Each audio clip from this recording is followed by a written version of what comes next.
Aloha, humans! My name is Lorelai, but you can call me Lori, and welcome to something new, the Platy-Pod. Basically, me and my special guest, Ace, my sister, are going to read public domain books, well, one chapter of a public domain book, in each episode, and make commentary on it. So, as Ace has said, the most extra audiobook you've ever heard. Which is what we should have called this, but we already made the awesome logo, so, with the crooked beak. I drew the flowers. But today, and for the foreseeable future, we will be reading The Wonderful Wizard of Oz by L. Frank Baum. Colorful snowflakes. Stop. So today we're going to read chapter 1 of that, once I find it, again, because we have a few failed recordings of this, where there may or may not have been some curse words, which is not acceptable. This is a family-friendly show. You can just bleep them out. I don't have a bleep sound effect yet. Then get one. All I have are the MLG air horns I used in the last Slime Rancher episode. That would be really funny. Okay. No. Okay, so. Wizard of Oz. Chapter 1, well, the Cyclone. Flippin' gosh darn it to heck. Okay. Dorothy lived in the midst of the great Kansas prairies with Uncle Henry, who was a farmer, and Aunt Em, who was the farmer's wife. Oh no, I just thought she was like the next door neighbor. Stop. If she was the next door neighbor, she wouldn't have lived with them. Exactly. You can have an aunt and uncle who are not married. Oh yeah, Maniac McGee had an aunt and uncle who were married, but they might as well have not been. Were they never in the same room? Mostly because they hated each other, but they were so Catholic they couldn't get divorced. Do you not remember the book? It's been years. I remember running on railroad ties. Wow. Yeah. And being allergic to pizza. That's unrelated, okay?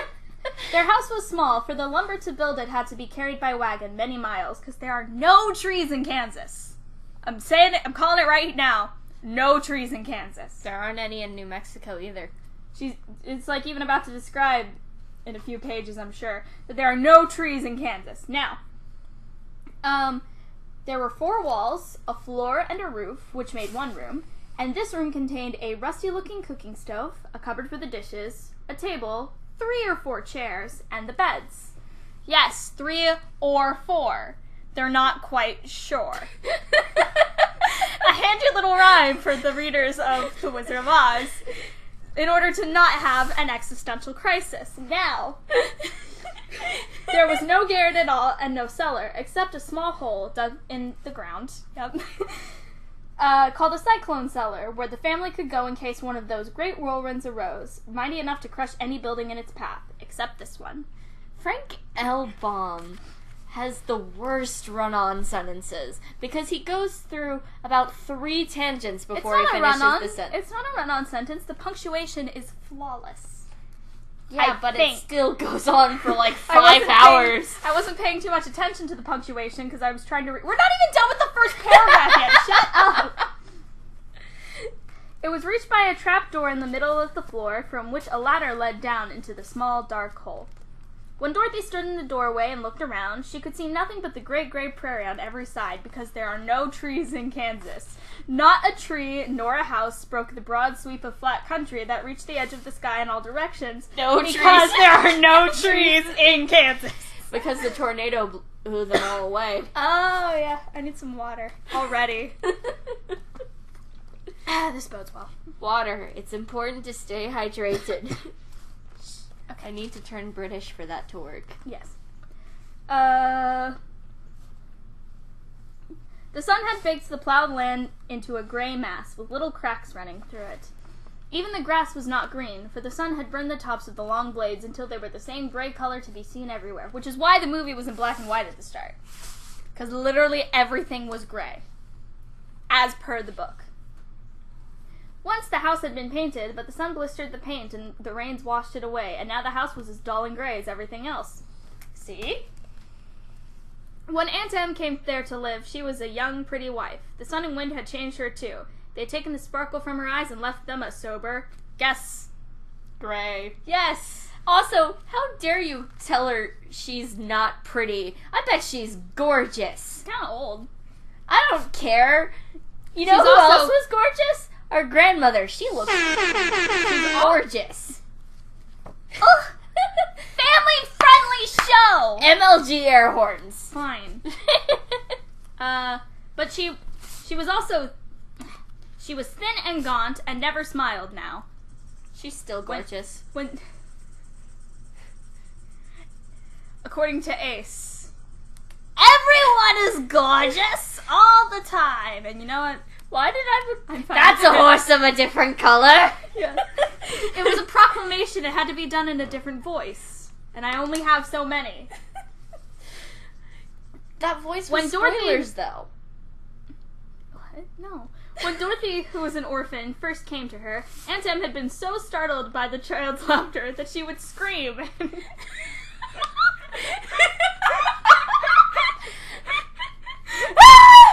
my gosh! It's joy! I haven't felt that in years! I haven't felt an emotion in years. You should probably leave then. Family-friendly show! MLG air horns. Where was I? She would scream and press her hand upon her heart whenever Dorothy's merry voice reached her ears, and she still looked at the little girl with wonder that she could find anything to laugh at. Uncle Henry never laughed. I think she's just laughing at how dumb her aunt and uncle are. No, it was Toto that made Dorothy laugh. Spoilers, that's a later sentence. Uncle Henry never laughed. He worked hard from morning till night and did not know what joy was. Rude! Rude, Frank! He was gray also, from his long beard to his rough boots. But not the top of his head. The top of his head was bright green. Like our brother. Bro. With his Kelly green haircut. My hair is like a dull purple. That's not going to be purple for long. I've kept my natural hair color to this point, but we're off topic again. That's a hair of a different color. And he looked stern and solemn and rarely spoke. It was Toto that made Dorothy laugh, see what I mean? And saved her from growing as gray as her other surroundings. Toto was not gray. He was a little black dog with long silky hair and small black eyes that twinkled merrily on either side of his funny wee nose. And apparently in a later book he can talk, which is odd. Toto played all day long, and Dorothy played with him and loved him dearly. Also spoilers. Today, however, they were not playing. Uncle Henry sat upon the doorstep and looked anxiously at the sky, which was even grayer than usual. A feat for Kansas. To all people from Kansas, I officially apologize. But I'm gonna keep doing it. Where was I? Dorothy stood in the door with Toto in her arms and looked at the sky, too. Aunt Em was washing the dishes, because Aunt Em doesn't waste time staring at the sky. Aunt Em doesn't give a I could have used the F word there. You know what? I'm gonna start censoring your curse words with clips of me screaming, because that's just my reaction.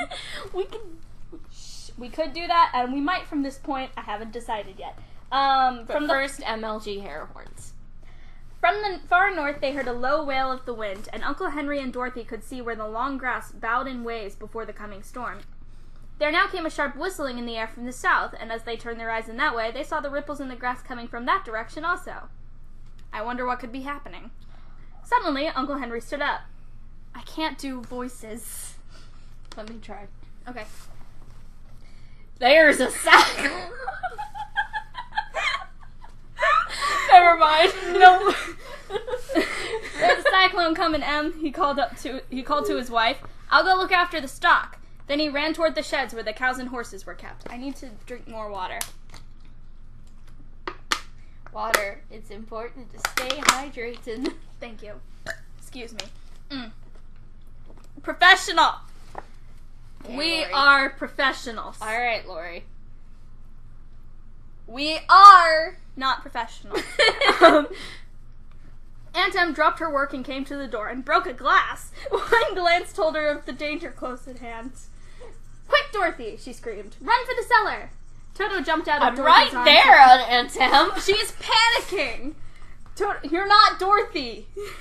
Toto jumped out of Dorothy's arms and hid under the bed, which was dumb, and the girls started to get him. Aunt Em, badly frightened, threw open the trap door in the floor and climbed down the ladder into the small, dark hole, abandoning the child upstairs. Grab the child, grab the dog, get in the cellar. Dorothy caught Toto at last and started to follow her aunt. When she was halfway across the room, there came a great shriek from the wind, and the house shook so hard that she lost her footing and sat down suddenly upon the floor. Yeah. A strange thing then happened. Okay, the last time I read this out loud, it wasn't for this, it was just for practice. I forgot completely about Dorothy sitting on the ground and was very confused of why she was suddenly on the floor.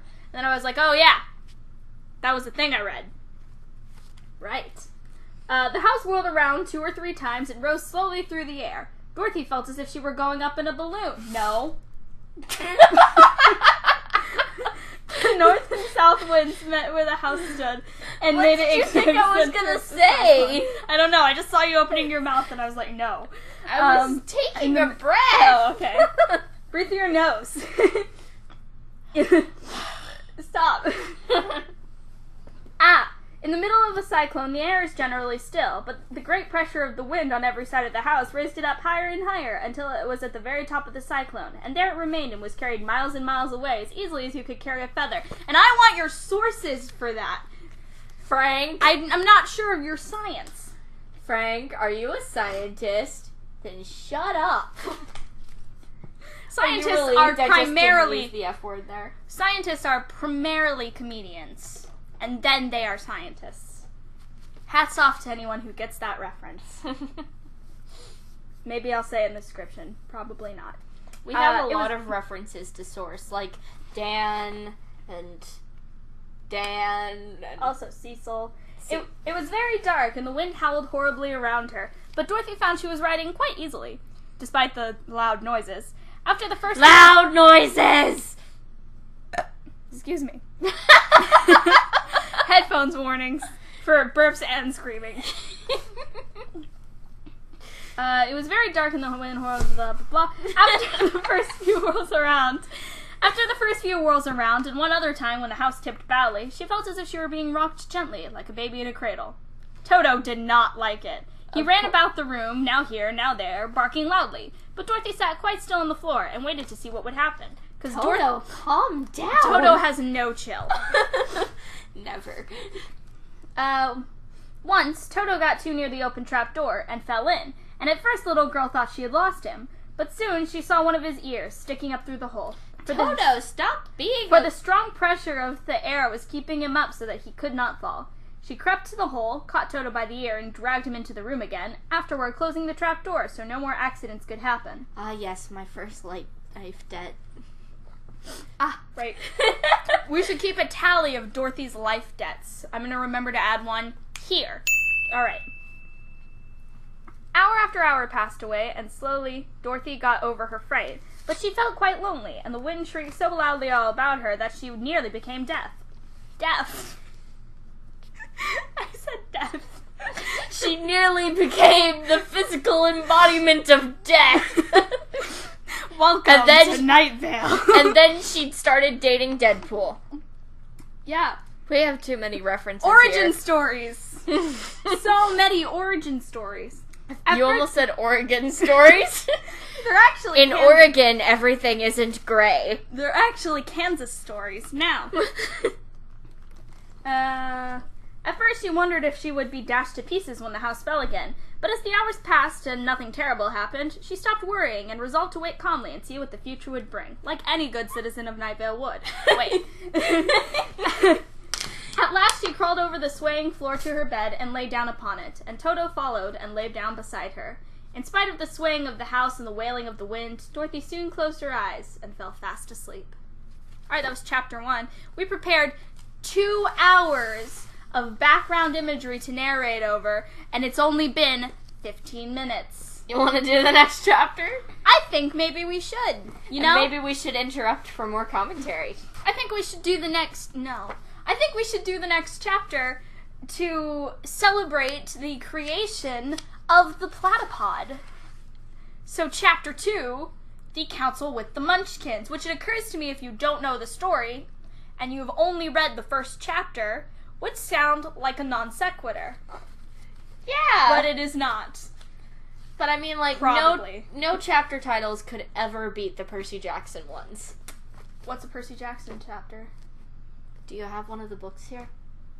No, but you said that like they were super memorable. No, I'm saying that they're just super good. Sure. Alright. Hold on. I'm gonna see if we have any. While Ace goes and gets a Percy Jackson book so she can find a title, I'm gonna read the next chapter. Do that. She was awakened by a shock so suddenly and severe.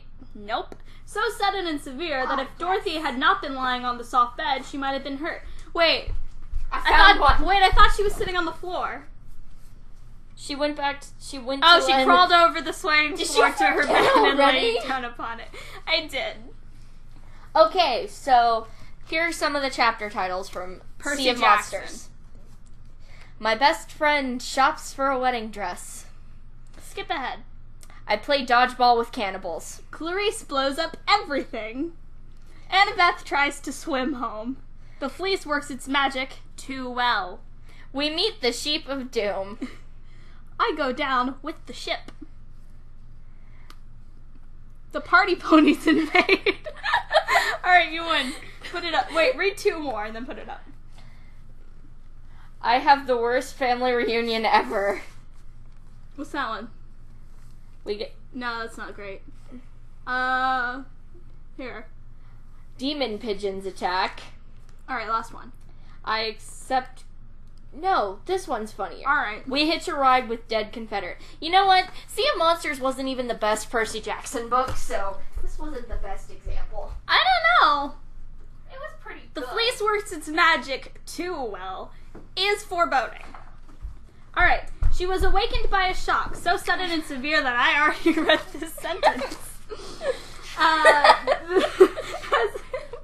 As it was, the jar The made her underworld sends me a prank call. Put it up! Nico buys Happy Meals for the dead. Go put away the book so I can read this book. We steal some slightly used wings. Go away. Go away. Alright. As it was, the jar made her catch her breath and wonder what had happened. And Toto put his cold little nose into her face and whined dismally. Dorothy... Not at all like Ace's helpful demonstration. Not even close. We can maybe get our dog in here to give a helpful demonstration, but it wouldn't be a dismal whine so much as just a lot of random noises that she deems appropriate. Dorothy sat up and noticed that the house was not moving, nor was it dark, for the bright sunshine came in at the window, flooding the little room. She sprang from her bed. She sprang from her bed and, with Toto at her heels, Cloudy day. ran and opened the door. The little girl gave a cry of amazement and looked about her. She has also not yet spoken a word in the entire book. Like, she didn't say anything in chapter 1 that I can recall. She wasn't like, Anne, wait for me. She was just like... no, she hasn't spoken yet. She's just made various sounds. This book's weird. Yes. She gave a cry of amazement and looked about her, her eyes growing bigger and bigger at the wonderful sights she saw. Well, this certainly isn't Kansas. The cyclone had set the cyclone had set the house down, very gently for a cyclone, in the midst of a country of... Very gently for a cyclone. Ah, yes, those terrible cyclones. Always throw it around everywhere. Beep, beep, beep. Rude, bad, more air horns required. I'm not even sure if I can put air horns over this narration. I'm sure we'll find out. Yeah. The cyclone had set the house down very gently for a cyclone in the midst of a country of marvelous beauty. There were lovely patches of green sward all about, with stately trees bearing rich and luscious fruits. Do they have tuxedos? What? They're stately, so do they have tuxedos? Oh, probably. Banks of gorgeous flowers were on every hand, and birds with rare and brilliant plumage sang and fluttered in the trees and bushes. I think you once called it plumage. I probably have. A little way off was a small brook, rushing and sparkling along between green banks. Brook? Brook. Gather up all of the crew. It's time to ship out Binks's brew. Shut up. And murmuring in a voice very grateful to a little girl who had lived so long on the dry, gray prairies. I feel like the girl would be grateful. Has she ever seen water? She's alive, so yes. Joking! I mean, she's alive and also older than about 2 minutes. Because they usually wash babies, so. I'm joking. While she stood looking eagerly at the strange and beautiful sights, she noticed coming toward her a group of the queerest people she had ever seen. Good thing it's Pride Month. They were, like, flaming. We're allowed to say this. I promise, we are. We are allowed to say this. Do we just want to out ourselves today, or nah? Rest assured, we're allowed to say this, unspecifically. For no reason in particular. We are queer. That's unspecific. Alright, if you could see my facial expression, but you cannot. Okay. Where was I? They were not as big as the grown folk she had always been used to, but neither were they very small. In fact, they seemed about as tall as Dorothy, who was a well-grown child for her age. Oh my gosh, they're us. We're not that old. We're because, short. although they were, so far as looks go, many years older. Dorothy's like 6, though, and I'm an adult. Okay, well, you know what? I'm an adult. Totally. No, I don't count. We are... Shut up. Vague aged. Shut up. 3 were men and 1 a woman, and all were oddly dressed. They wore round hats that rose to a small point a foot above their heads, with little bells around the brooms that tinkled sweetly as they moved. The hats of the men were blue, and the little woman's hat was white. Oh, and she's she wore part of the Ku Klux Klan. No. Round hats.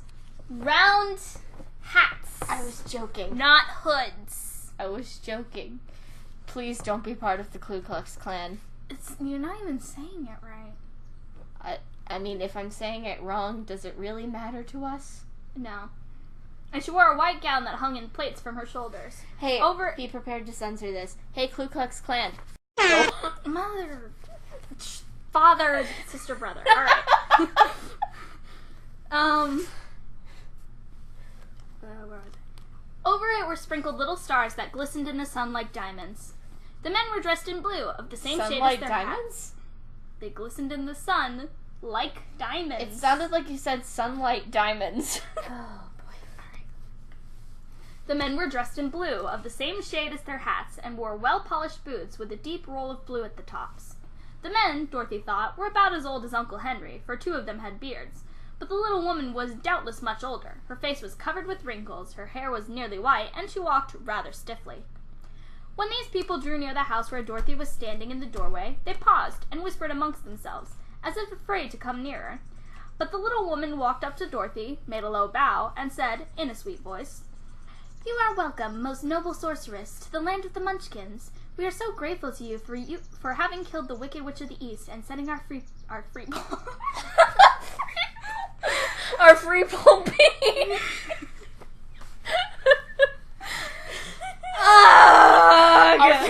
All right. Our free pole bee. I was doing so good. Shut up. Please, leave me alone. Oh gosh, it's already been 10 minutes and we're not close to done with this chapter. I mean, yeah, we are. See, that's not very many pages left. We're not going to get that far in 5 minutes. Well, we're not. We queued up 2 hours of image. We can narrate for 2 hours. This is not a concern. I know. Okay. I'm gonna just start that paragraph over and not screw it up this time. Free pole pee. Stop. You're so mean. What did you expect? You're welcome, most noble. No.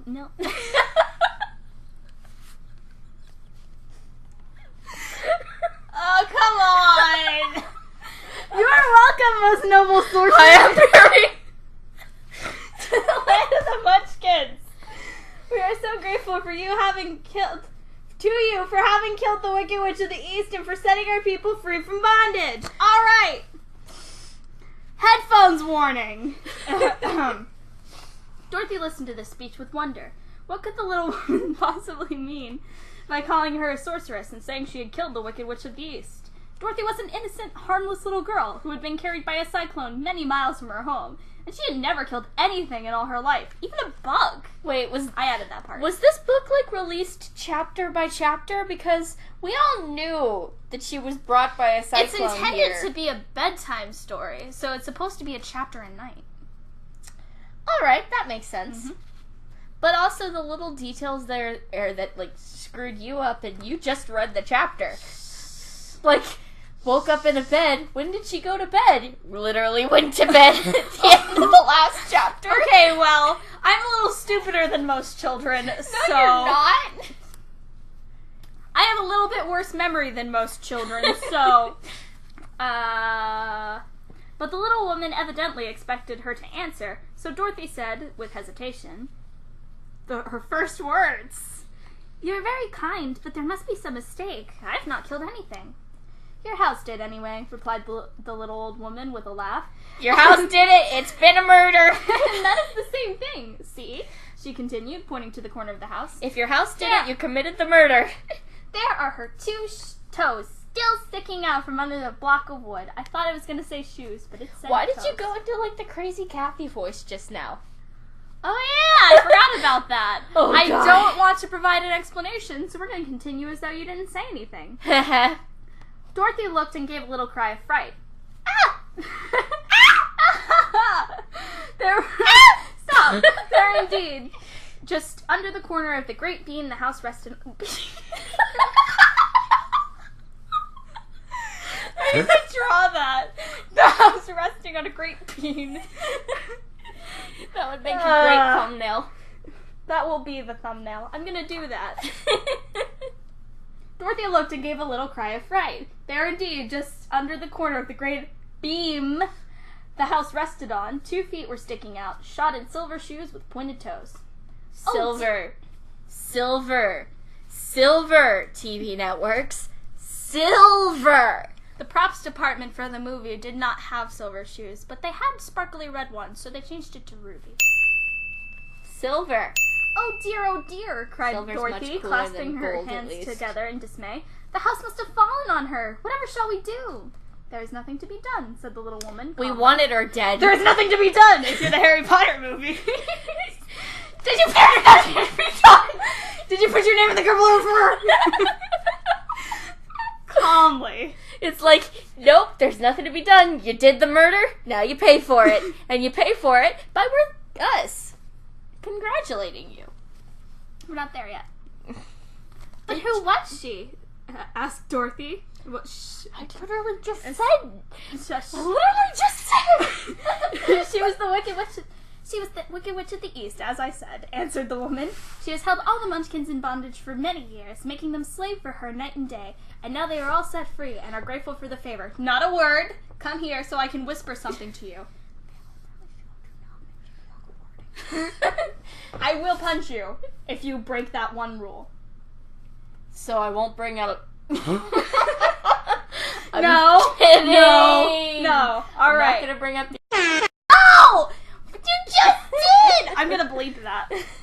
I'm not gonna. I'm gonna bleep that. Air horns. Yes. Where was I said as my eyes went up. This the chapter's page to try taking to- much Shut longer. up! No, it isn't the first. Oh no, you're right. It took us 4 Who are minutes. the Munchkins? Inquired Dorothy. They are the people who live in the land of the East. I feel like I said that way too quietly, so allow me to repeat that And in with a lisp. Shut up. Have a lisp. Oh god, there's your crazy Kathy voice again. Crazy Kathy did not have a lisp. She had this voice, and she was very extravagant. And sometimes she sounded like this, and then she had a lisp. Crazy Kathy. You just didn't like your character. You mean my boring as F character? You chose that. You just changed your mind. All right. No, I chose that and then I regretted ever creating the whole thing. They are the people who live in this land of the East, where the Wicked Witch ruled. Are you a Munchkin? Wait, are you a Munchkin? Emphasis is important. Quick tip for children. Emphasis is important in conveying meaning. It's like, it's the difference between the wisp. It's the difference between the witch asking Dorothy if she's a Munchkin and Dorothy asking the witch if she's a Munchkin. Are you a Munchkin? Asked Also Dorothy. spoilers. No, but I am their friend, although I live in the land of the North. When they saw the Witch of the East was dead, the Munchkins sent a swift messenger to me, and I came at once. Oh, they're like those friends that are like halfway across the world. They never come when you need them because it's like, oh man, but flight costs are just so expensive. I really can't make it. I'm sorry, And buddy. then the moment there's a party, moment that there's alcohol, they've got a plane ticket. They're there in like half an hour. Just described half of our family. I'm the Witch of the North. Oh, gracious, cried Dorothy. Are you a real witch? Yes, indeed, answered the little woman. But I am a good witch, and the people love me. And humble, too. I am not as powerful as the Wicked Witch who was Try and do a ruled here. There we Doofenshmirtz go. voice. Oh gosh, what does Doofenshmirtz even sound like? I don't have my phone. I don't know what Doofenshmirtz sounds like. Yes. No. No, that's not That was it. not right. He's got a vaguely German accent, but it's very high-pitched. It's impossible to replicate. If you are, in fact, a less than adult... Dan Povenmire. What? I was gonna say... It's impossible to replicate unless you're it's impossible to replicate if you are a less than adult girl. In voice, at least. Alright. And also not Dan Povenmire. Yes. Well, we make so many references in high-pitched, this. vaguely German people, maybe, could do it, because that's what... Alright, listen. I was not as powerful as the Wicked Witch who ruled her, or I should have set the people free myself. Humble. But I thought all witches were wicked. 1 second. Not all witches. Not all witches. Hashtag okay? not all witches. But I thought all witches were wicked, said the girl, who was half frightened at facing a real witch. Oh no, that is a great mistake. There were only 4 witches in all the land of Oz, and 2 of them, those who live in the north and south, are good witches. I know this is true, for I am one of them myself, and cannot be mistaken. Perspective. I can't be wrong! Alright, Dorothy? Alright? Have you even introduced yourself yet? I don't have my people enslaved. They're indentured servants. She didn't even introduce herself yet. Wait, yes she did. Back here. Wait. You're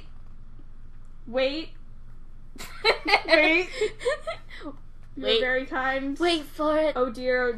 Wait for it. Wait. She hasn't. Alright, I was mistaken. Well, I was mistaken about being mistaken.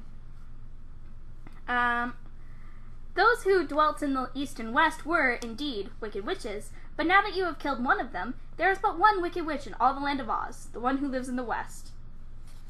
Not for long. Oh, hey, it's a picture. No. We can't use the illustrations. We can't use the illustrations. I hate this There so are 3 much. men tipping hats. That is the picture. There's a bit more to it than that, but that's the gist. Now. But, said Dorothy after a moment's thought, Aunt Em has told me that the witches were all dead years and years ago. Who is Aunt Em? Inquired the little old woman. Wait, how? She is my aunt who lives in Kansas, where I come from.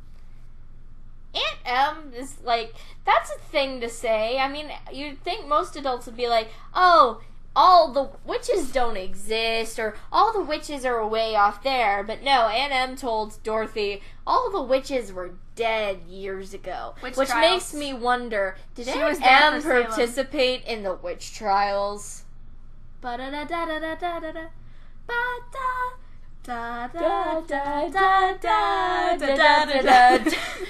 Yes, Pokemon invaded our X-Files.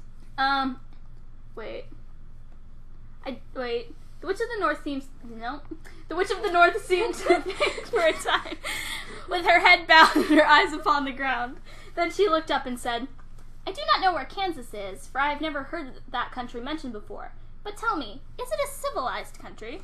Oh, yes, replied Dorothy. The one family that lives there is civilized. Then that accounts for it. In the civilized countries, I believe there are no witches left, nor wizards, nor sorceresses, nor magicians. Oz is very civilized for a not-civilized country. But, you see, the land of Oz has never been civilized, for we are cut off from all the rest of the world. Therefore, we still have witches and wizards among us. They have a civilization, so they technically... But they're not civilized. Because I think civilized requires humans by this context. I'm not sure what L. Frank Baum considers civilization. He might be one of those racists who are like, oh, the people before us weren't civilized at all because they washed themselves. They took baths and therefore not civilized. Who are the wizards? Asked Dorothy. Oz himself is the great wizard, answered the witch, only half answering the question and sinking her voice to a whisper. He is more powerful than all the rest of us together. He lives in the City of Emeralds. I had to get close to the microphone, and apparently it was hilarious. Context in this book sucks. Wait. Dorothy was going to ask another question, as are we all. But then the Munchkins, who had been standing silently by, gave a loud shout and pointed to the corner of the house where the Wicked Witch had been lying. What is it? Asked the little old woman, and looked, and began to laugh, which is disturbing. The feet of the dead witch had disappeared entirely, and nothing was left but the silver shoes. She was so old, explained the Witch of the North, that she dried up quickly in the sun. So is there more of her under the house that didn't dry out? Ugh, that's disturbing. Does that mean that there's just leg stumps there that are just like... I'm making a face. Is she mummified now? I hope she's mummified. She reached, that is the end of her, but the silver shoes are yours, and you shall have them to wear. She reached down and picked up the shoes, and after shaking the dust out of them, handed them to Dorothy. Yes, just let me get the dead person out of your shoes. Wait, the part of the foot that was in the shoe wasn't in the sun. Did she shake the dust out, or did she shake the toes out? Family-friendly show, alright. We just don't mention anything the like Witch of the East was proud dirty. of those. We mention things that are slightly gory. The Witch of the East was proud of those silver shoes, said one of the Munchkins. And now her dust has a stutter. Hey, in Undertale, a dead monster's dust is left in the item they loved the most. And there is some charm connected with them. That is what we never... But what it is, we never knew. That was a Munchkin, not the witch. Dorothy carried the shoes into the house and placed them on the table. Then she came out again to the Munchkins and said, Conversations are so effed up I am anxious to get back to my aunt and uncle, for I am sure they will worry about me. Can you help me find my way? The Munchkins and the witch first looked at one another, and then at Dorothy, and then shook their heads. At the east, not far from here, said one, there is a great desert, and none could live to cross it. New Mexico would beg to differ. It is the same at the south, said another, for I have been there and seen it. The south is the country of the New Mexico. I am told, said the third man, that it is the same at the west, and that country, where the Winkies live, is ruled by the Wicked Witch of the West. The Wicked Witch of the the Wicked West. of the West. Hair horns. Family-friendly show! Who would make you her slave if you passed her way. And the north is my home, said the old lady, and at its edge is the same great desert that surrounds the land of Oz. I'm afraid, my dear, you will have to live with us. No other solution exists. Nope, couldn't send her to, like, the Witch of the South. Dorothy began to sob at this, for she felt lonely among all these strange people.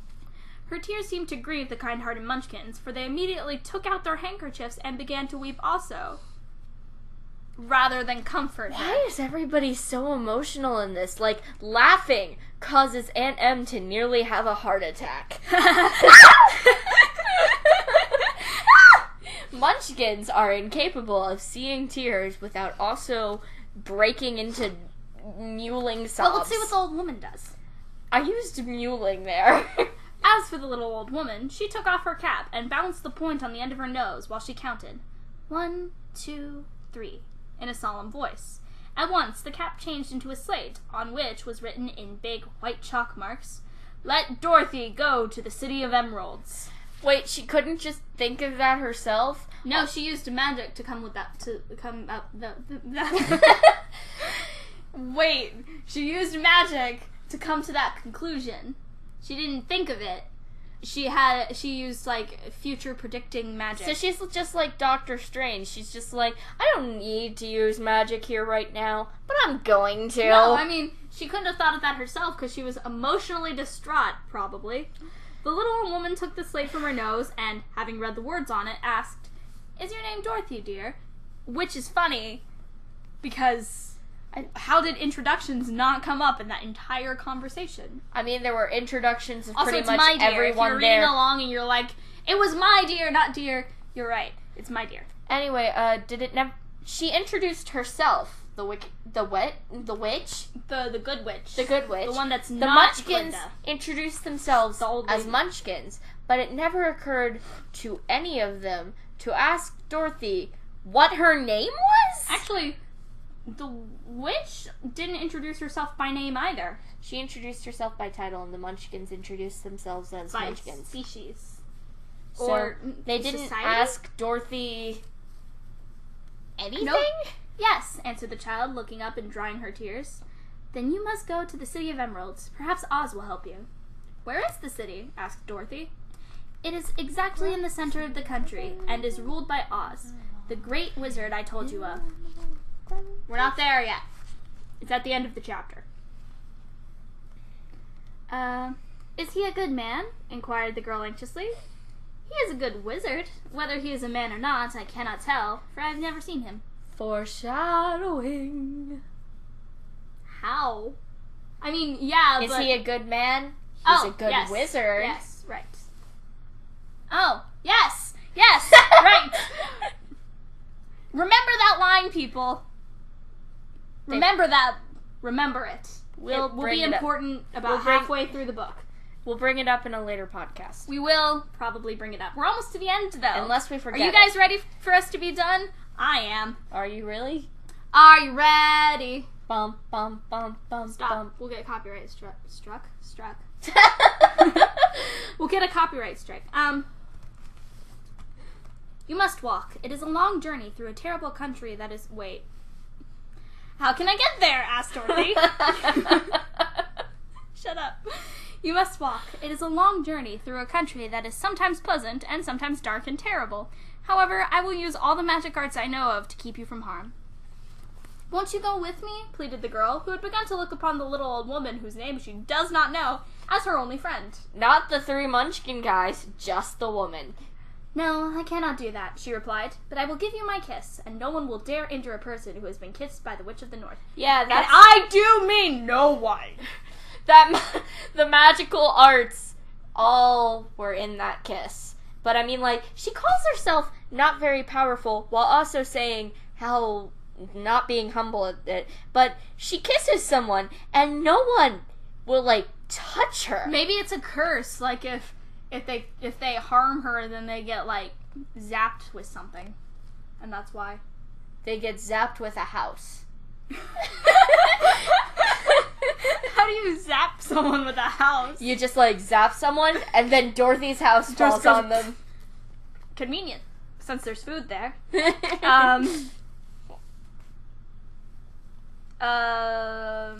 Okay. She came close to Dorothy and kissed her gently on the forehead. Where her lips touched the girl, they left a round, shining mark, as Dorothy found out soon after. How? The only person... By looking in the mirror, or someone telling her, obviously. The road to the City of Emeralds is paved with yellow brick, said the witch, so you cannot miss it. When you get to Oz, do not be afraid of him, but tell your story and ask him to help you. Goodbye, my dear. The 3 Munchkins bowed low to her and wished her a pleasant journey, after which they walked away through the trees. The witch gave Dorothy a friendly little nod, whirled around on her left heel 3 times, and straightway disappeared, much to the surprise of little Toto, who barked after her loudly enough when she had gone. Glinda's so extra. Because he had been afraid to even growl while she stood by. But Dorothy, knowing her to be a witch, had expected her to disappear in just that way, and was not surprised in the least. Just that way. just that way. Or in a similar manner. No, the book didn't say that, so we can't assume that. But, context. There's no way she could have predicted that she would spin on her Context heel. in this book. But she did expect her to disappear. It meant that she was expected to disappear, not that she was expected to twirl on her heel 3 times, which is difficult. Everyone get up right now and attempt to twirl on your heel. It is not an easy task. I will wait. See what I mean? It is not an easy task. How much do you want to bet like half That the was the people end of the managed chapter. it? You know, I would not be surprised. I'm not very coordinated. That was the end of the chapter. So, conclusion. Lots of air horns. That was my reminder to my future self to include the air horns again there. Okay, so what have we learned? Nothing. This was only the second chapter. Dorothy's got her first life debt. Actually, Dorothy has her first 1, 2, 3, 4, at least 5 life debts. I'm not sure how many Munchkins there are, but the they're witch all... already fulfilled hers.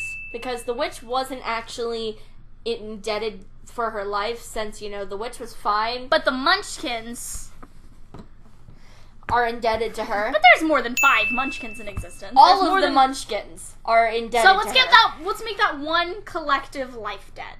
One collective life debt. So Dorothy has collected her first 2 life debts. Her dog. So let's add that to the tally. 2 life debts. Alright, so that'll do it. The witch's debt was just like, hey, That you will helped not do my it. friends out, I'll just kiss your forehead. Great. Alright, so that'll do it for this video. I guess I should probably be like, if you liked it, leave a like, and you should subscribe. But I've never said that before, so I'm not sure why I would say that now. This has been my sister, Ace, and we will be back probably at some point to continue the story. So next week? Yeah, maybe later this week. I don't know yet. We'll see. Until then, thank you so much for watching, and by watching, I mostly mean listening.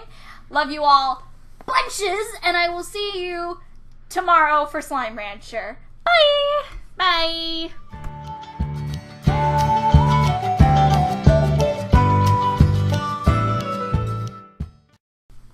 So, how did Uncle Henry meet Aunt Em? FarmersOnly.com.